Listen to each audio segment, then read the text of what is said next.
Assalamualaikum warahmatullahi wabarakatuh. Alhamdulillahirabbil alamin. Wassalatu wassalamu ala asrofil anbiya'i wal mursalin wa ala alihi washabihi ajmain. Baiklah, di sini kami dari pemakalan ketiga akan memaparkan hasil diskusi kami yang berjudul tentang perkembangan sosial, di mana anggotanya yaitu saya sendiri, Devita Yulinda sebagai moderator, dan adapun rekan-rekan saya yang pertama ada Anisha Pipa, Dia Septi Pratiwi, dan Muhammad Zain Borok. Nah, di sini untuk pemakalan pertama yaitu Anisha Pipa yang akan membahas tentang pengertian perkembangan sosial anak dan aspek-aspeknya. Yang kedua itu ada Dia Septi Pratiwi yang akan membahas tentang masalah dan dampak perkembangan sosial anak serta faktor penyebab. Dan yang terakhir ada Muhammad Zain Borok yang akan membahas tentang contoh masalah perkembangan sosial anak dan penerapan BK untuk masalah perkembangan sosial anak. Bismillahirrahmanirrahim. Saya Anissa Fifa. Di sini saya akan membahas tentang pengertian perkembangan sosial anak dan juga aspek-aspek perkembangan sosial anak.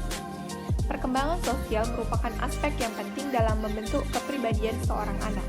Peran orang tua dan guru dalam menanamkan perilaku sosial kepada anak adalah dengan cara menanamkan sejak dini pentingnya pembinaan perilaku dan sikap yang dapat dilakukan melalui pembiasaan yang baik. Makna sosial di sini dapat kita pahami sebagai upaya pengenalan atau sosialisasi anak terhadap orang lain yang ada di luar dirinya ataupun di lingkungan sekitarnya.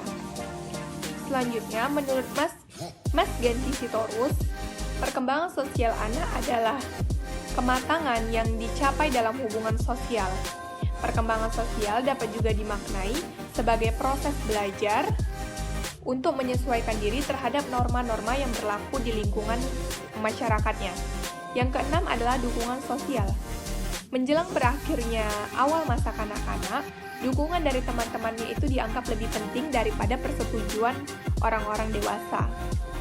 Lalu yang ketujuh ada membagi.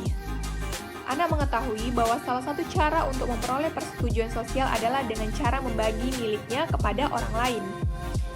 Anak juga rela membagikan makanannya kepada temannya agar dapat mempererat tali pertemanan mereka dan menunjukkan identitas keakraban antar mereka. Selanjutnya ke-8 itu ada perilaku akrab. Jadi, anak memberikan rasa kasih sayang kepada guru dan teman. Selanjutnya yang keempat adalah simpati. Nah, karena simpati membutuhkan pengertian tentang perasaan-perasaan dan emosi orang lain, maka hal ini hanya kadang-kadang timbul sebelum 3 tahun. Jadi semakin banyak anak bermain dengan orang lain, maka semakin cepat simpati akan berkembang. Selanjutnya yang kelima ada empati. Seperti halnya simpati, empati ini membutuhkan pengertian tentang perasaan dan emosi orang lain.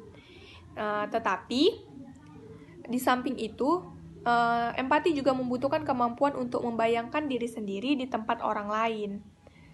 Tapi hanya sedikit anak yang akan merasakan rasa empati ini. Itu tadi menurut Mansur.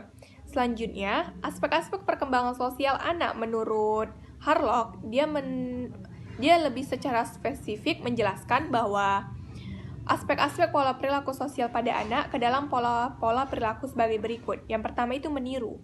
Seorang anak akan mampu meniru orang yang ia kagumi, orang yang sering dilihatnya. Lalu yang kedua ada persaingan, yaitu keinginan yang mengungguli dan mengalahkan orang lain. Persaingan ini biasanya sudah tampak pada anak yang berusia 4 tahun. Jadi anak bersaing dengan teman-teman di sekitarnya untuk menjadi juara di kelas atau menang dalam sebuah perlombaan. Selanjutnya yang ketiga ada kerjasama. Mulai usia 3 tahun, anak itu mulai bermain secara bersama dan kooperatif. Dari pengertian para ahli yang telah saya sebutkan tadi, dapat saya simpulkan bahwa perkembangan sosial anak adalah proses belajar seorang anak dalam menyesuaikan diri atau bersosialisasi terhadap lingkungan di sekitarnya, baik itu lingkungan keluarga, lingkungan teman, maupun lingkungan masyarakatnya. Di mana dalam bersosialisasi tersebut, anak tadi diharapkan mampu berperilaku sesuai dengan norma dan moral yang berlaku dalam lingkungan kehidupannya. Selanjutnya, saya akan membahas tentang aspek-aspek perkembangan sosial anak. Menurut Mansur, perkembangan sosial ini menjadi dua aspek penting, yaitu yang pertama kompetensi sosial yang menyangkup di dalamnya itu kemampuan anak beradaptasi dalam lingkungan secara efektif, dan yang kedua itu ada aspek tanggung jawab sosial. Di dalamnya termasuk komitmen anak terhadap tugas-tugasnya, menghargai perbedaan individual, dan memperhatikan lingkungannya. Sedangkan menurut Suyadi, perkembangan sosial anak merupakan tingkat jalinan interaksi anak dengan orang lain, mulai dari orang tuanya, saudaranya, teman-temannya, dan juga masyarakat luas. Suyadi juga menekankan bahwa pentingnya pembekalan interaksi ini kepada anak dalam bersosial bersama orang-orang di sekitarnya. Selanjutnya, saya mengutip pendapat dari Syamsu Yusuf yang mengatakan bahwa perkembangan sosial anak merupakan pencapaian kematangan dalam hubungan sosial. Dan perkembangan sosial dapat pula kita artikan sebagai proses belajar dalam menyesuaikan diri terhadap norma-norma kelompok, moral, dan tradisi, meleburkan diri menjadi satu kesatuan dan saling berkomunikasi dan kerjasama. Dari pengertian-pengertian para ahli yang telah saya sebutkan tadi, dapat saya simpulkan bahwa perkembangan sosial anak adalah proses belajar seorang anak dalam menyesuaikan diri atau bersosialisasi terhadap lingkungan di sekitarnya. Mungkin itu saja yang dapat saya jelaskan. Terima kasih. Baiklah, di sini saya akan membahas masalah dan dampak perkembangan sosial anak serta faktor penyebabnya. Perkembangan sosial anak ini sering dikaitkan atau dihubungkan dengan kemampuan anak dalam berinteraksi dengan teman sebaya, orang dewasa, dan lingkungan pergaulannya yang lebih luas. Selanjutnya, ada beberapa permasalahan perilaku anak akibat perkembangan sosialnya. Di antaranya yaitu tingkah laku yang sangat agresif atau tingkah laku yang agresif, daya suai yang kurang, pemalu, anak manja, suka berpikiran negatif atau negative thinking, perilaku berkuasa, dan perilaku merusak. Pada saat ini, permasalahan sering kita jumpai, yaitu pada anak usia 2-3 tahun yang lebih memilih bermain handphone daripada bermain atau bersosialisasi dengan teman lingkungan di sekitarnya. Selanjutnya, perkembangan anak yang tidak sesuai juga akan membuat anak menjadi pasif, takut, dan inisiatifnya menjadi kurang. Selanjutnya, ada beberapa faktor penyebab permasalahan pada anak. Di antaranya, ada faktor pembawaan dari anak itu sendiri, lingkungan keluarga, lingkungan masyarakat, lingkungan sekolah, kematangan status sosial ekonomi, di mana dia sering dikucilkan oleh teman-temannya karena dia miskin, bodoh, pemalas, dan lain sebagainya, serta kapasitas mental seorang anak. Baik, terima kasih moderator. Di sini saya Muhammad Zahid Mubarak akan menjelaskan poin D, yaitu tentang contoh kasus masalah perkembangan sosial pada anak.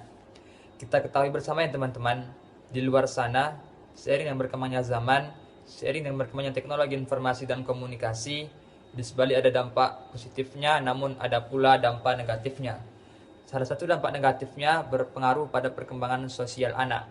Sebagai contoh, banyak kita perhatikan di luar sana, banyak anak yang mereka fokus kepada HP-nya, mereka fokus kepada gadgetnya, sehingga menyebabkan sang anak kurang berinteraksi dengan dunia luar, sang anak kurang berinteraksi dengan teman-teman sebayanya. Padahal kita ketahui bersama, manusia merupakan makhluk sosial yang seharusnya berinteraksi dan saling membutuhkan antara satu dengan yang lainnya. Jadi, bagaimana cara untuk mengatasi permasalahan tersebut? Yang pertama, di sini perlu kita tekankan pola asuh orang tua. Karena kenapa?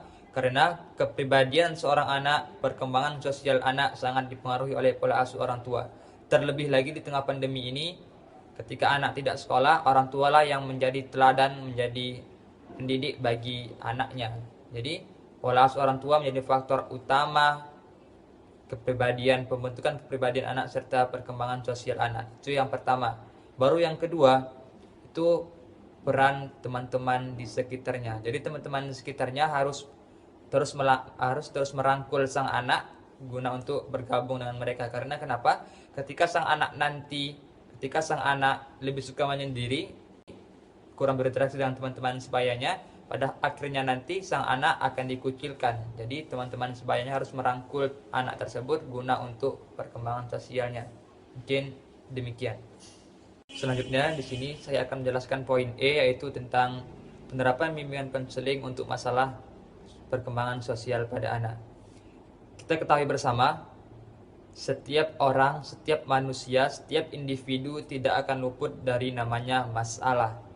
Namun, ada masalahnya bersifat kecil dan ada masalahnya besar. Ketika masalahnya kecil, maka individu atau anak tersebut mampu menyelesaikannya dengan sendirinya. Tapi, ketika permasalahan yang dihadapinya besar, maka individu atau anak tersebut tidak mampu menghadapinya, maka perlulah untuk melakukan kegiatan konseling atau berkonsultasi dengan pihak yang profesional, yaitu dengan konselor atau guru BK. Ya, adapun tujuan dari bimbingan konseling ini, salah satunya yang pertama untuk memahami atau mengembangkan potensi yang dimiliki oleh individu, dan salah satunya lagi yaitu untuk menyelesaikan permasalahan yang dihadapi oleh individu atau oleh klien. Adapun layanan yang digunakan pada bimbingan konseling sosial, yaitu yang pertama layanan preventif atau layanan pencegahan. Pada layanan ini bertujuan untuk memberikan informasi kepada sang anak, memberikan orientasi kepada sang anak guna untuk tidak timbulnya permasalahan. Jadi dicegah dari awal. Lalu layanan kedua yaitu layanan kuratif atau penyembuhan. Jadi ketika individu atau ketika sang anak telah menghadap guru BK ataupun konselor, yaitu memberikan solusi guna untuk menyembuhkan atau guna untuk memecahkan masalah yang dihadapi oleh sang anak atau oleh sang klien. Baru yang ketiga yaitu layanan development, pengembangan. Kita kembali tadi kepada tujuan konseling, yaitu untuk mengembangkan potensi yang dimiliki oleh individu. Jadi di sini sang klien atau sang konselor sangat berperan penting guna untuk apa? Untuk memahamkan kepada anak, memahamkan kepada individu, memahamkan kepada klien tentang potensi yang ia miliki guna untuk berkembang ke depannya supaya jauh lebih baik lagi. Jadi guru, konselor dan orang tua sangat berpengaruh di sini guna untuk memantau perkembangan sosial pada anak. Mungkin demikian materi dari saya. Terima kasih. Jadi kesimpulannya di sini, perkembangan anak adalah proses belajar seorang anak dalam menyesuaikan dirinya atau bersosialisasi terhadap teman sebayanya, orang dewasa, ataupun lingkungan keluarga dan di masyarakat juga. Dalam proses sosial tersebut, anak diharapkan dapat berperilaku sesuai dengan norma atau aturan yang ada di lingkungannya. Perkembangan sosial ini meliputi dua aspek, yaitu kompetensi sosial dan tanggung jawab sosial. Perkembangan sosial anak dipengaruhi oleh beberapa faktor. Yang pertama itu ada faktor keluarga, kematangan, status sosial ekonomi, pendidikan, dan kapasitas mental seorang anak. Mungkin demikianlah hasil presentasi dari kami. Lebih dan kurang kami mohon maaf, kepada Allah kami mohon ampun. Semoga saja video ini bermanfaat untuk kita semua. Terima kasih. Assalamualaikum warahmatullahi wabarakatuh.